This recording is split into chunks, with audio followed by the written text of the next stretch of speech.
Probably the most controversial character on this list, Sylvia White isn't your typical damsel in distress. In fact, she's quite the opposite.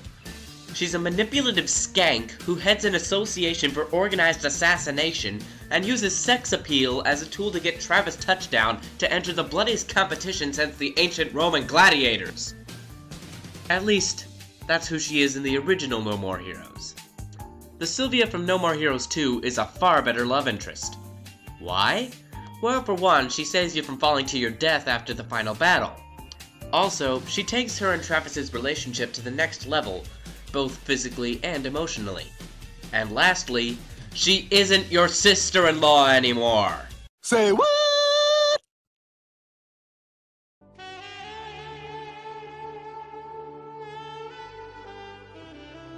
Yeah, I had to put Crystal on this list for one reason and one reason only. She is the love interest of the most epic fox ever. Okay, I guess I need more reasoning than that.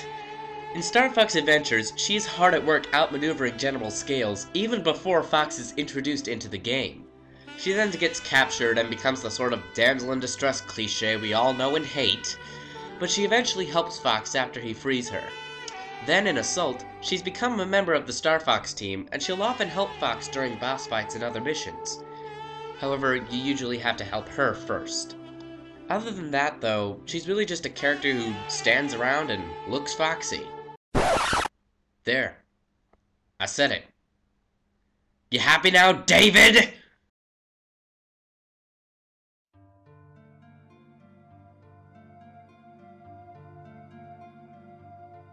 Throughout Resident Evil 4, Leon S. Kennedy is constantly guarding the President's daughter, Ashley Graham. Throughout their adventure, the two get to know each other, and he becomes more to her than a bodyguard. Now, I realize that Leon is the protagonist of the game, so technically Ashley is the love interest, but in all honesty, she's really just another damsel in distress. So I'm gonna bend the rules a bit and put Leon at this spot. Besides the obvious guarding with your life thing, Mr. Kennedy here has to put up with this all day long. Leon!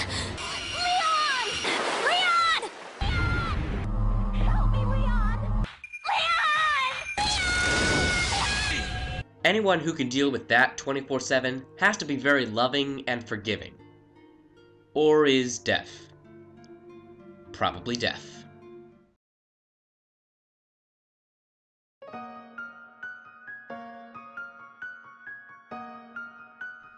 When looking at the Sonic franchise, there's really only one character who stands out as a good love interest.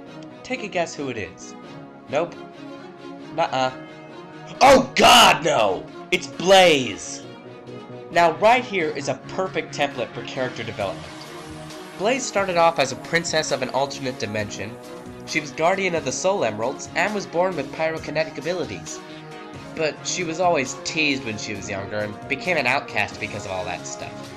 So she basically shut down all of her emotions as a kid. Or as a kitten? I don't know. Anyway, when she gets warped into Sonic's dimension, the actions and feelings of Sonic and the gang help her get in touch with her emotions again. This leads to her becoming the single best character in Sonic 06. Now, some people wouldn't say that's much of an accomplishment, but I digress. At this point, Blaze openly admits that she now feels emotion, especially towards Silver, but at the same time keeps focused on the matter at hand. This is best showcased at the end of Silver's story, when, spoiler alert, she sacrifices herself to save the world just after admitting her true feelings to Silver. A much better character than Amy Rose! You saved me, Sonic!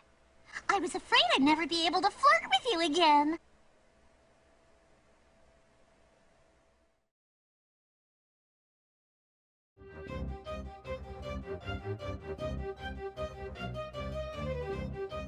I bet you're all surprised to see Barry on this list, considering how much I despise Conker's Bad Fur Day. Now don't worry, I'm not switching up my opinions on you or anything, but even I have to admit that Barry is a pretty good love interest. Sure, she gets kidnapped towards the beginning of the game like so many other characters we've seen on the list. Sure, Conker finds her later in the game dancing for her kidnappers. But if you think about it, she's a very smart character. She's brilliant with technology and computers, seeing how Conker probably wouldn't have made it past the first room of the bank had she not been there. Also, I like to think that she was distracting her kidnappers with her dancing, so that she and Conker could slip out undetected. Later, when the bank, spoiler alert, turns out to be a trap, she keeps a level head and tries to use what she has, I meant her wit, to get out of a sticky situation. But unfortunately, Barry loses points for the game she appears in. God, I hate this game. Okay, let's move on before some crazed fan starts spamming the comment section for that last remark.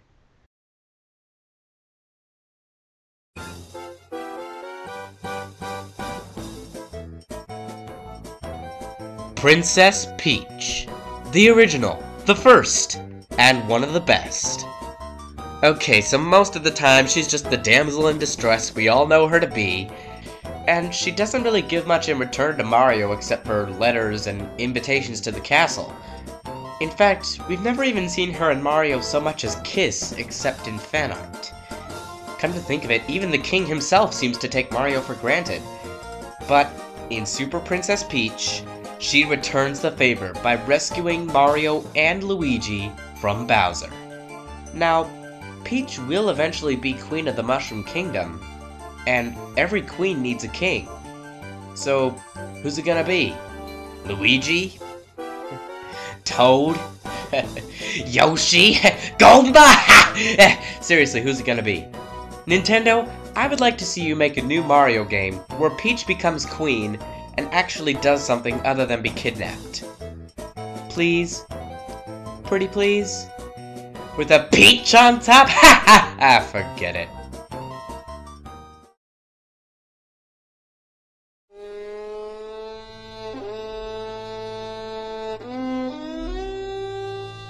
Meryl Silverberg is an odd case among other love interests. When she first joined the armed forces, she endured thorough psychotherapy to prevent her from being attracted to the opposite sex.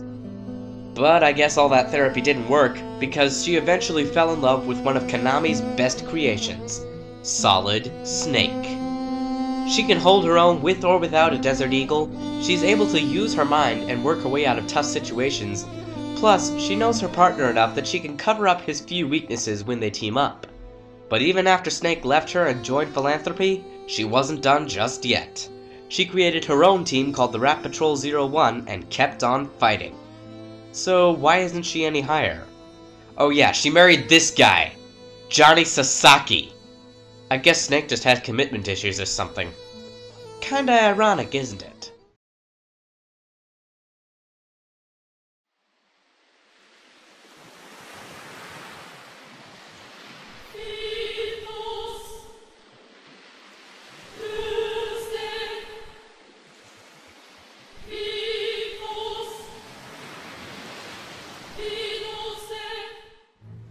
Final Fantasy is an odd case because most of the games have several characters that are considered to be a protagonist. In Final Fantasy VI alone, there's Terra, Locke, Edgar, Sabin, Cien, Gao, Shadow, Celes, Setzer, and Cid. So which one made the list? Well, I've already talked about Celes, so I'll have to go with Locke. Out of all the characters on the list thus far, Locke probably has the most interesting backstory. When he was young, Locke fell in love with a girl named Rachel. Her father was despondent, to say the least. Locke tried to prove his worth to her father by exploring a dangerous cave. Yeah, I know that doesn't sound very logical, but just go with it. As Locke was about to be crushed by a falling bridge, Rachel managed to save Locke, but in turn was injured and nearly killed by a great fall. She came down with a case of amnesia, and Locke then swore to protect every female he came across with his life. And he did just that, as seen when he rescues Terra and Celes. Celes sort of reminds him of Rachel, and he starts to develop a deep relationship with her, while still focusing his attention on the task at hand. Even after Celes is rumored to be a traitor, he keeps his faith in her and regroups with her in the World of Ruin to defeat Kefka Palazzo, bringing a whole new meaning to the phrase, "Love is a battlefield."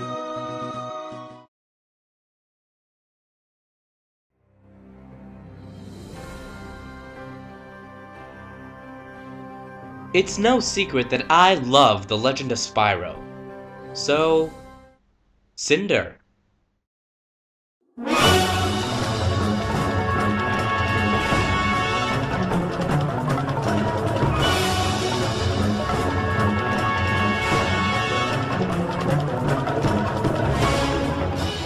Remember what I said about Blaze earlier? The perfect template for character development? Well, Cinder took that template and made it into a masterpiece. As an egg, Cinder was stolen by Malefor's forces and corrupted by his dark magic. This gave her unbelievable strength and abilities, as well as a killer instinct and a sadistic personality, most of which she kept for the rest of the series. Except for the personality. After Spyro freed her from Malefor's control, she developed a beautiful personality that continued to build on itself throughout the rest of the game. At this point, Cinder is aware of everything she's caused and ashamed of it, swearing that she will do everything in her power to correct it. In Eternal Night, that means going off on her own to undo the destruction, taking on the role of a deuteragonist, and in Dawn of the Dragon, that means accepting help and staying with Spyro every step of the way.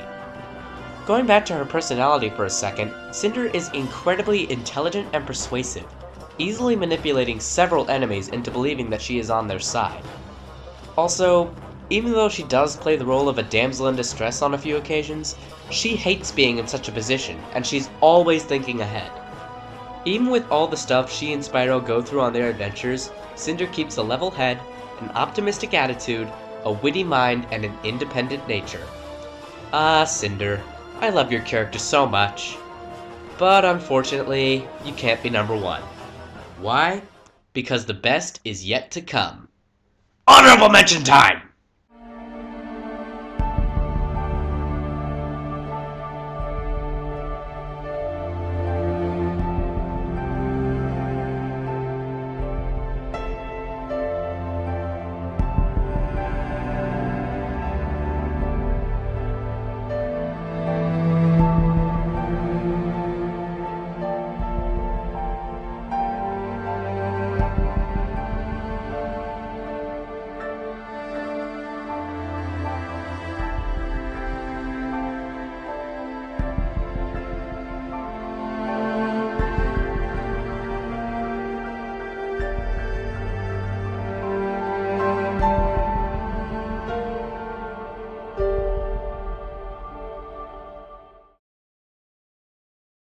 To be number one, you really have to stick out from the rest.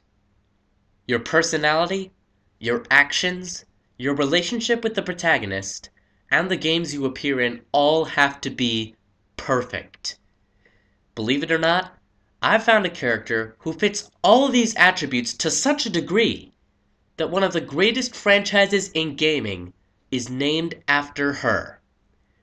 Ladies and gentlemen, this is Princess Zelda.